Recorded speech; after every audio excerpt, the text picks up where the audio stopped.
último minuto. Vamos de inmediato al Palacio de la Moneda. Hasta ahora escuchamos el nuevo reporte del Ministerio de Salud, el ministro Enrique París. Agradecer la colaboración de los canales de televisión que en forma voluntaria se asocian a esta comunicación diaria. Quiero agradecer también la presencia de la ministra de Transportes y Telecomunicaciones, la señora Gloria Huth, y quiero agradecer también la presencia del decano de la Escuela de Ingeniería de la Universidad del Desarrollo, don Fernando Rojas, y me acompañan, como lo hacen habitualmente, el subsecretario de Redes Asistenciales y la subsecretaria de Salud Pública. En primer lugar, quiero enviar un mensaje de que seguimos trabajando en los ejes principales de la contención de la pandemia, que son detectar casos, haciendo muchos exámenes, y hemos hecho muchísimos exámenes, trazar esos casos, es decir, ubicar los casos positivos y sus contactos para poder aislarlos y evitar que sigan contagiando. Y los que no se pueden aislar o cuarentenar en su domicilio, contamos con residencias sanitarias a las cuales les queremos dar cada día más relevancia, ya que sabemos que lo más importante, obviamente, es el aislamiento para evitar la diseminación del virus. Sin embargo, no solamente basta con el aislamiento. Nos hemos dado cuenta y sabemos que a medida que aumenta la movilidad de las personas, esas personas son capaces de transmitir, obviamente, una cantidad muy importante de virus, sobre todo si están enfermas y sobre todo si tienen esa capacidad que tienen algunas de ser hipertransmisoras. Por lo tanto, queremos insistir en que disminuir la movilidad es fundamental para disminuir la diseminación del virus y, obviamente, para evitar que éste siga avanzando. Una de las medidas que tiene que ver con la cuarentena justamente es disminuir la movilidad, pero también queremos hacer un llamado a la voluntad de las personas, a la razón para que contribuyan en este punto tan importante que, como ya dije, evita la diseminación viral. Y al respecto le voy a dar la palabra a la ministra de Transportes y Telecomunicaciones, la señora Gloria Huth, para que nos ilustre sobre este importante tema. Muchas gracias, ministro. Buenos días. Lo primero que creo que vale la pena aclarar es que movilidad son todos los desplazamientos que hacemos durante nuestra vida diaria. Movilidad no es solamente salir y tomar un bus, por ejemplo. También es ir caminando a hacer compras a un negocio en la esquina. La movilidad es, como digo, todo este desplazamiento y es sobre esa movilidad que tenemos que actuar, porque en todos esos desplazamientos existe un riesgo potencial de contagiar a otras personas. Y sobre esos modos son los que nosotros queremos reportar, principalmente haciendo un llamado a organizar nuestros viajes, no a suprimirlos completamente porque hay algunos que son inevitables y por eso los instructivos especifican cuáles viajes se pueden seguir haciendo y en qué condiciones hay permisos para seguir haciéndolos, pero también están restringiéndose esos desplazamientos. Para aquellas personas que tienen que seguir saliendo y que usan, por ejemplo, los modos de transporte público, nosotros hemos mantenido algunos principios de trabajo. Uno es mantener la oferta de servicios de transporte público, de manera que las personas puedan seguir desplazándose hacia los lugares de trabajo o donde prestan sus servicios. También tenemos activa la cadena de abastecimiento y también nos hemos enfocado en la protección sanitaria de los pasajeros y de los trabajadores. Y por eso ha sido un foco importante de la gestión la fiscalización. Hemos realizado 13.800 controles, por ejemplo, en el sistema de buses y de Transporte Público de Santiago, con un cumplimiento de casi 100% de la sanitización de buses y terminales. Podemos reportar más de 1.500 paraderos que también son permanentemente sanitizados. El metro en Santiago tiene sus 231 trenes en permanente sanitización y 114 estaciones también objeto de estas medidas, con productos especiales, algunos que son de mayor permanencia, que también se están empezando a probar en el sistema de buses. Tren Central, sus 16 trenes y las 10 estaciones sanitizadas permanentemente. Los buses, tengo que aclarar, son 2 sanitizaciones diarias. Por otro lado, el uso obligatorio de mascarillas ha sido respetado y yo quiero aquí reconocer el compromiso de los pasajeros. Ha habido más de 3 millones de inspecciones y fiscalizaciones y control al uso de mascarilla y hay del orden de 0,2% de sumarios sanitarios iniciados. Así que hay un respeto mayoritario. Nosotros quisiéramos que llegue al 100% de acoger esta medida, que es muy importante. Hemos instalado también algunas medidas de protección de los trabajadores. Los grupos de riesgo, por ejemplo, no están prestando los servicios. En el caso de Santiago, en los buses nuevos, hay cabinas especiales que separan al conductor de los pasajeros. Se ha permitido el acceso por la puerta posterior donde es posible. Hemos puesto la flota completa en las horas punta para que haya espacio para los pasajeros y baja a un equivalente de flota de verano en las horas fuera de punta, lo cual también entrega mucho más espacio. En regiones hemos trabajado con los gobiernos regionales en los mismos programas de sanitización.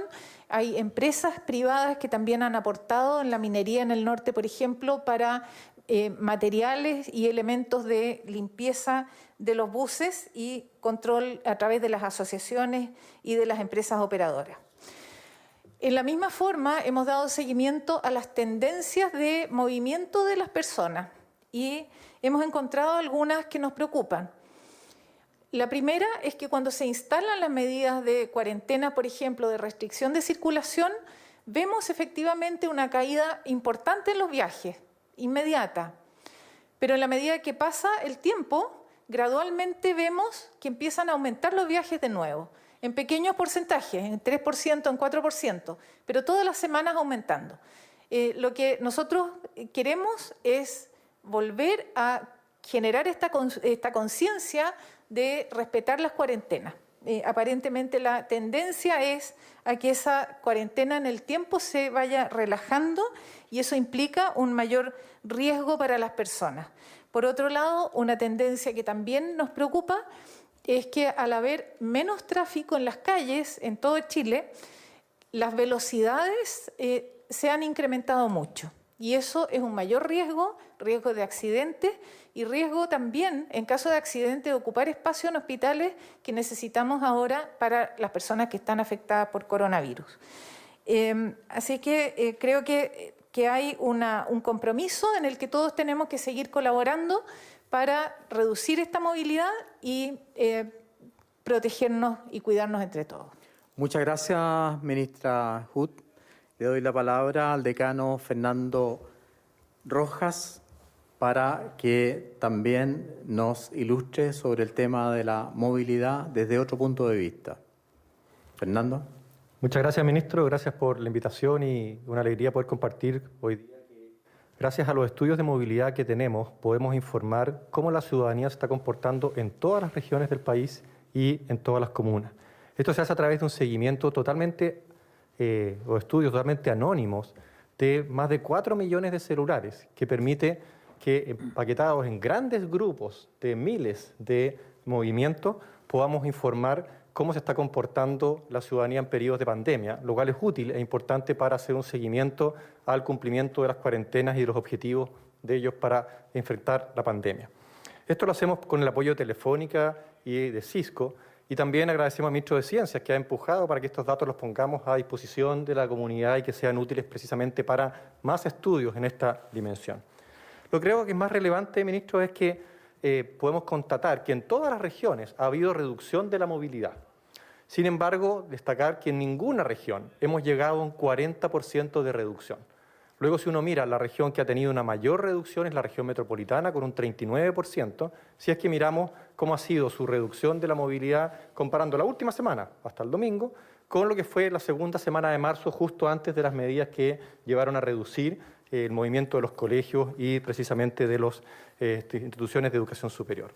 Para ello, destacar también que las segundas regiones con mayor población, que son la del Biobío y la quinta región de Valparaíso, han reducido un 27% su movilidad, tomando estas 2 semanas de comparación.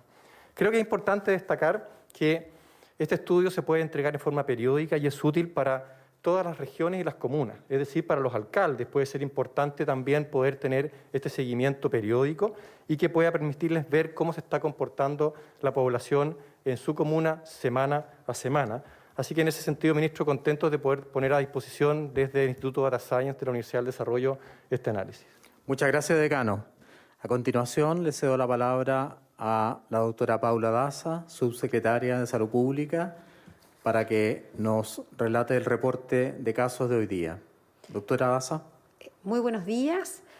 Con respecto a la situación de nuestro país de las últimas 24 horas, podemos informar que se han reportado 4.475 casos nuevos de COVID-19, de los cuales se descomponen de la siguiente manera. 4.060 son personas que han sido sintomáticas, 383 son asintomáticas y 32 son casos de personas que son PCR positiva y no han sido notificados al Ministerio de Salud. Aquí me quiero detener. Esta es una tercera categoría que hemos incorporado. Como hemos venido diciendo los días anteriores, hemos ido fortaleciendo, ir a buscar la información y estamos yendo a buscar la información de aquellos laboratorios que tienen personas que han sido reportadas como PCR positivo y no han sido notificadas al Ministerio de Salud. Esto es fundamental y hacemos un llamado nuevamente a los profesionales de salud que notifiquen cuando solicitan una PCR. De esa manera podemos identificar de una manera oportuna a la persona y podemos identificar a sus contactos estrechos. La cifra total de personas diagnosticadas con COVID-19 en el país alcanza 225.103, de las cuales 34.821 son activas. En cuanto a los fallecimientos que se han registrado, de acuerdo se han inscrito en el registro civil en las últimas 24 horas, son 226, lo cual la cifra total de fallecidos asociados a COVID-19 alcanza 3.841. Con respecto a las personas hospitalizadas en relación a la pandemia COVID-19, podemos informar que hay 1.845 personas se encuentran hospitalizadas en unidades de cuidados intensivos, de las cuales 399 se encuentran en estado crítico. En relación a la red integral, podemos informar que se encuentran 353 ventiladores disponibles a lo largo de nuestro país. Finalmente, con respecto a la red de laboratorios que hemos ido fortaleciendo para poder aumentar el testeo, hoy día podemos decir que han informado 83 laboratorios a lo largo de todo nuestro país y se informaron 16.997 exámenes, lo que da un total de 903, 166.000 a nivel de total de nuestro país. Finalmente, con respecto a las residencias sanitarias, que es el pilar fundamental para la contención de la pandemia, dice que aquellas personas que son COVID positivo, que requieren un aislamiento y no pueden realizar su aislamiento de una manera efectiva, deben trasladarse a una residencia sanitaria y por eso hemos hecho una campaña importante para que las personas que requieran una residencia sanitaria se trasladen. Hoy día contamos con 139 recintos de residencia sanitaria, lo que da un total de 10.933 cupos, los cuales 4.233 se encuentran ocupados. Para mayor información con respecto a las residencias sanitarias, hoy día contamos con un teléfono donde se pueden comunicar aquellas personas que requieren información de las residencias sanitarias, que requieren trasladarse a una residencia sanitaria, y el teléfono es 800-726-666 o visitar la página del Ministerio de Salud. Y finalmente, quiero agradecer a un grupo de profesionales de salud que son tan fundamentales para la contención de esta pandemia como aquellos que se encuentran atendiendo a los enfermos, que son aquellos profesionales de salud que trabajan con los seremis de salud, que se encuentran en la calle, en el terreno, fiscalizando las aduanas sanitarias, los cordones sanitarios, el uso de mascarilla y también buscando y detectando a aquellas personas COVID positivo que debieran estar en aislamiento.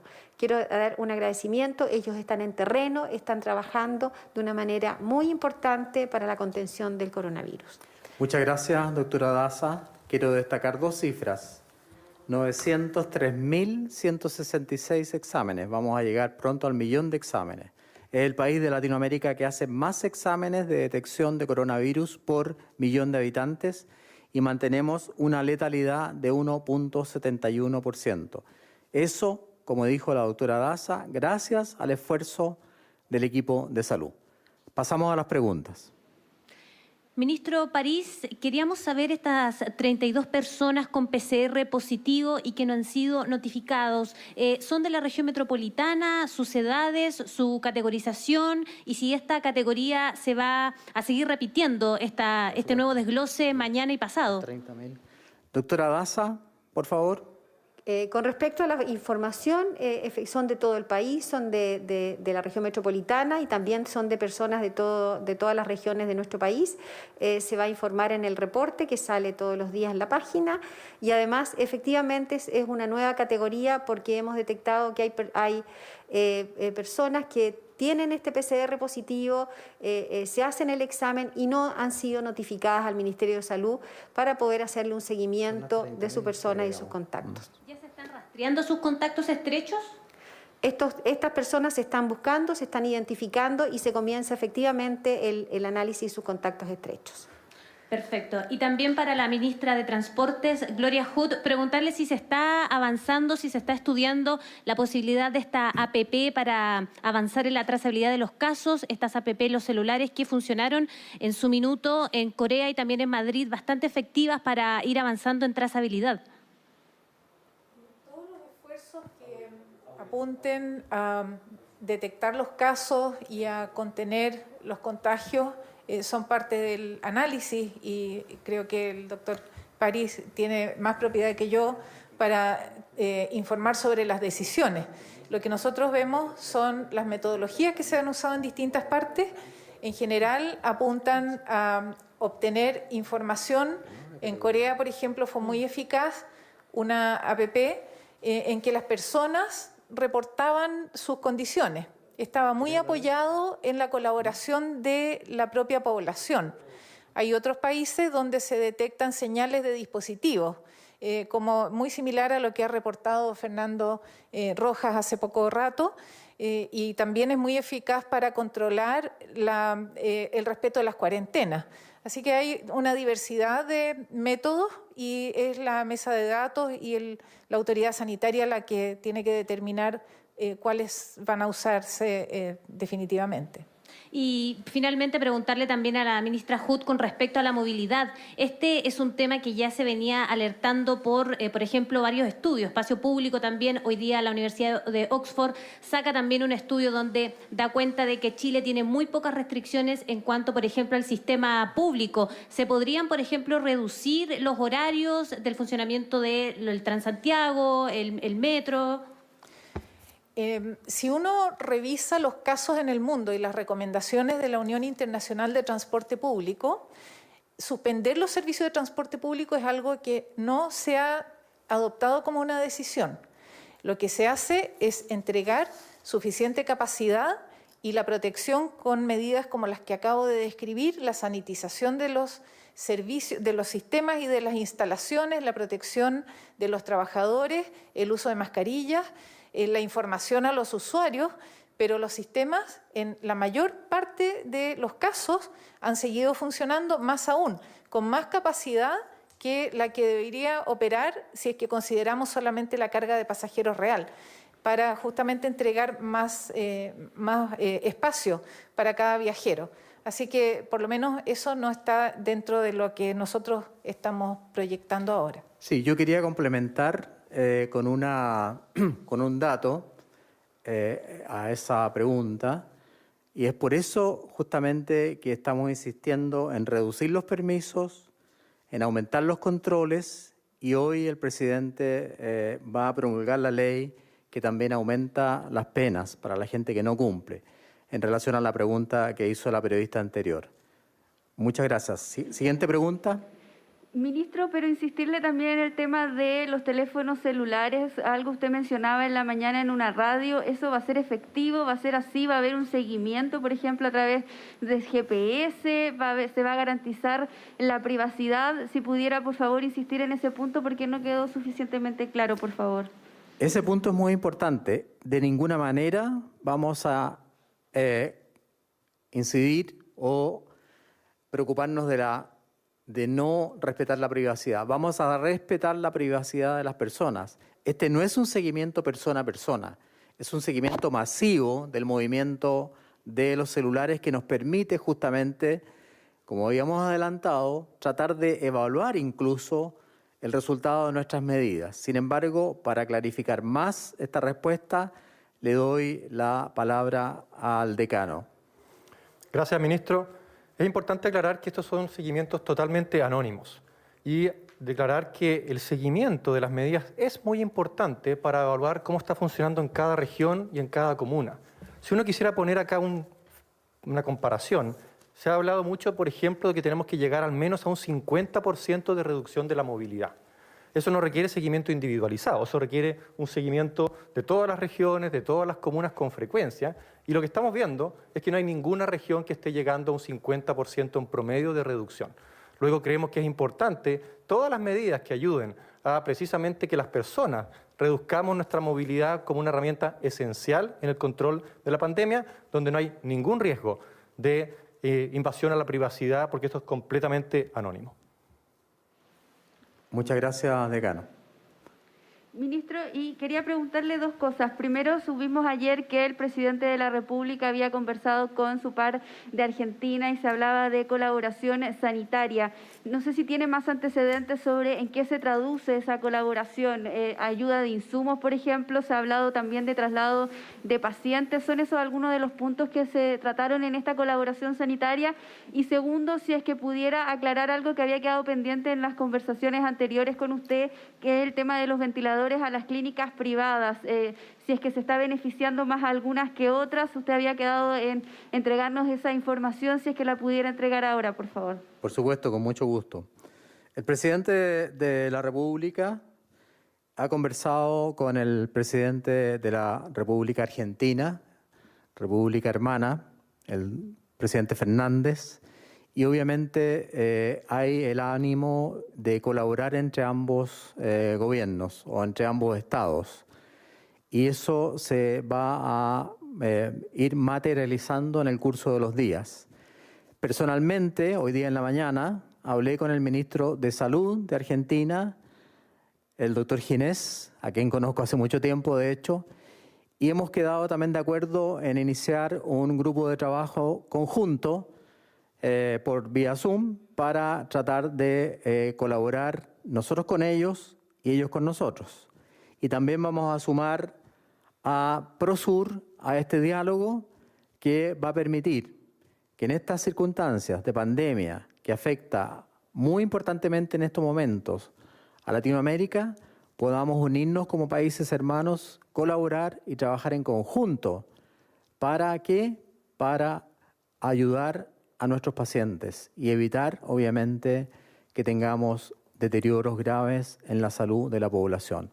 Así que hemos iniciado ese diálogo, hablé por teléfono con el ministro de Salud y de Argentina, y obviamente que vamos a colaborar cuando tengamos claro los elementos que podamos intercambiar o con los cuales nos podamos apoyar mutuamente, yo los voy a transmitir. Por el momento no ha sido necesario, y quiero desmentir ese tuit, trasladar pacientes hacia Argentina. Eso no es exacto. Y le cedo la palabra al subsecretario con respecto a los ventiladores y las clínicas que, como usted tiene razón, yo prometí que se iba a aclarar. Bueno, en relación a nuestra resolución emitida a mediados del mes de marzo, en donde se toma control de la totalidad de las camas, creando el sistema integrado, donde se crea el sistema integrado COVID-19, esto ha permitido aumentar fuertemente la cantidad de camas. Inicialmente nosotros teníamos 1.200 camas entre ambos sistemas y hoy día ya hay más de 3.000 camas. En el sector privado ya superaron las 1.200 camas habiendo cumplido con la resolución en donde les exigíamos que se hayan duplicado. ¿Cuál es el criterio para poder asignar los ventiladores mecánicos a cada uno de estos establecimientos? Es sencillamente aumentar el número de camas.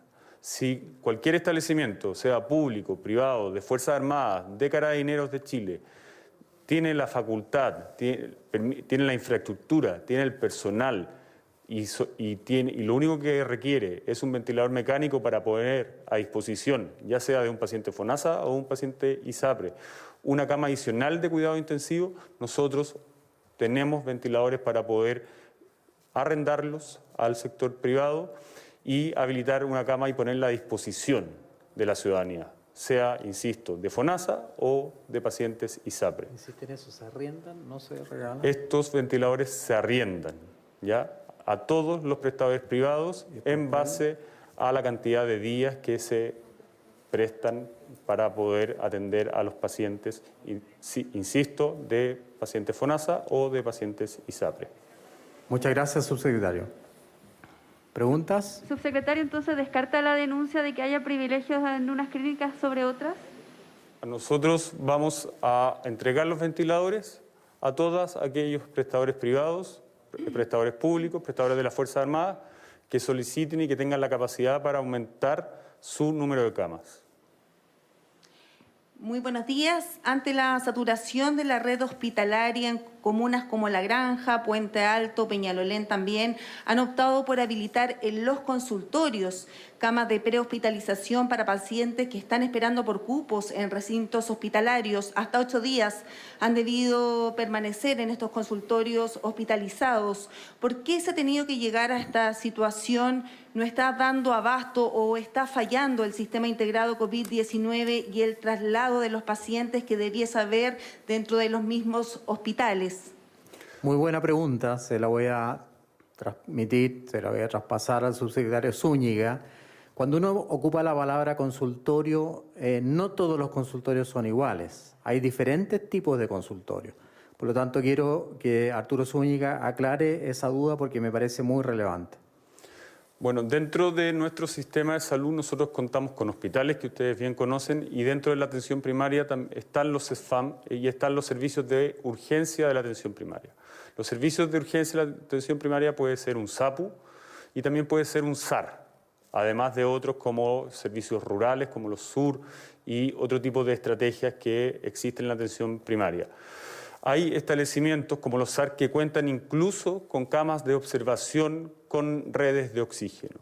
Y eso está dentro de lo que se ha planificado para poder enfrentar esta pandemia. Nosotros necesitamos de la totalidad de nuestra capacidad, sea público, sea privado, sea atención primaria, sea de atención de hospitales. Y eso está disponible para la población. Y eso tiene una gran ventaja.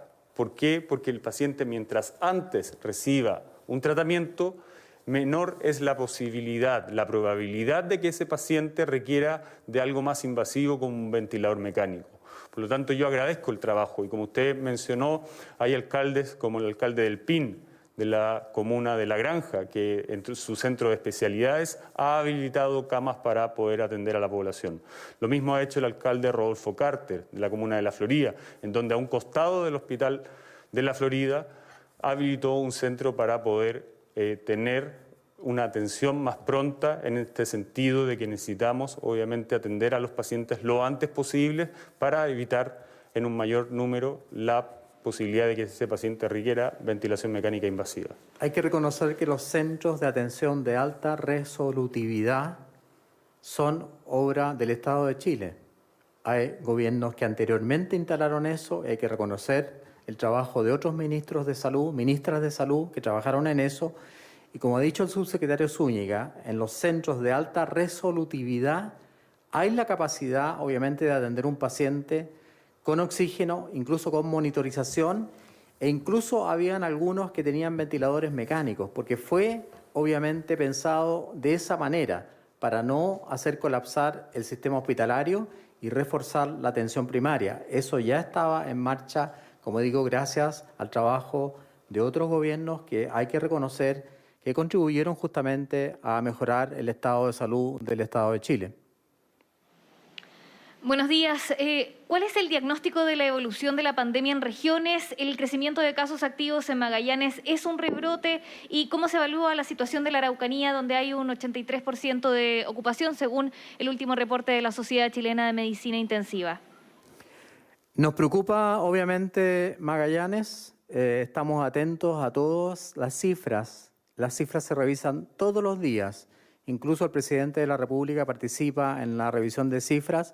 Por el momento no consideramos que haya un rebrote, pero estamos muy atentos a Magallanes. Con respecto a Araucanía, la ocupación total de camas es del 65% solamente. Y con respecto a la ocupación de camas en UCI, que corresponde a la 9ª región, Araucanía, tiene un 75% de ocupación de camas UCI solamente. O sea, todavía tenemos un margen bastante importante en esa región. Yo quiero reconocer que Araucanía se ha portado muy bien, excelentemente bien, y ahí la cuarentena sí que surgió efecto. Es por eso que tenemos una menor recargo de pacientes. Insisto, Araucanía tiene una ocupación hospitalaria del 65% solamente, y de camas UCI de un 75%.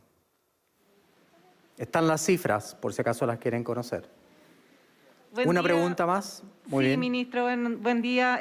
Ustedes han hablado de esto de restringir, bajar, reducir la movilidad mediante algunas de las medidas que se anunciaron, por ejemplo, ayer, como restringir los permisos, y en ese sentido, dos consultas con este punto.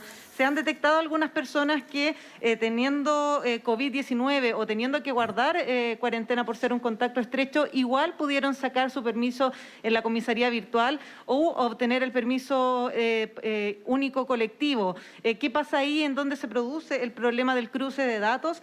Y también hemos visto largas filas durante esta misma jornada en la AFC, también en notarías por la cesantía. Son solamente 2 permisos que tienen las personas, pero se le agotan en este proceso de trámite donde muchas veces pasan más de 2 o 3 horas en la fila. ¿Cómo bajar la movilidad también para este tipo de trámites que solo se pueden hacer de manera presencial? Bueno, esa observación que usted nos hace llegar es muy importante. Debería, obviamente, haber un informe directo a la comisaría virtual si el paciente es un paciente portador de un COVID positivo, porque en ese caso, obviamente, que no debería estar autorizado para hacer ese trámite. Así que me alegro que usted nos haga ver ese problema y lo vamos a solucionar de inmediato haciendo un cruce más activo y más al día entre la comisaría virtual y los resultados que nos dan los laboratorios. Acuérdense que ahí también de repente tenemos un pequeño retraso de la PCR positiva. Yo sé que todos los servicios públicos están haciendo todo el esfuerzo posible y los municipios también para dar todas las facilidades a la población para que no tengan que hacer trámites presenciales, pero este hecho que usted destaca obviamente que nos preocupa y vamos a tomar las medidas necesarias para que no se siga repitiendo. Muchísimas gracias. Les doy la... ¿Perdón? Ministro, disculpe, quedó pendiente el tema también de cómo solucionar las filas que se producen en la AFC, en las notarías, buscar algún método quizás de que estos trámites se puedan hacer de manera digital. No, sí, lo dije, que me preocupaba mucho y acepto esa sugerencia. Yo tengo entendido que muchas notarías, el Conservador de Bienes Raíces de Santiago, por ejemplo, tiene una cantidad enorme de trámites que se pueden hacer por vía digital, quizás es bueno que reforcemos esa posibilidad y como ya le dije, le doy las gracias porque el otro tema sí me preocupa mucho más, que no haya un cruzamiento entre la información de exámenes PCR positivo y el permiso que otorga la comisaría virtual. Muchísimas gracias, muchas gracias al equipo comunicacional del Palacio de la Moneda, gracias a todos los periodistas que han preguntado hoy día, gracias a los canales de televisión que han estado atentos a nuestra transmisión.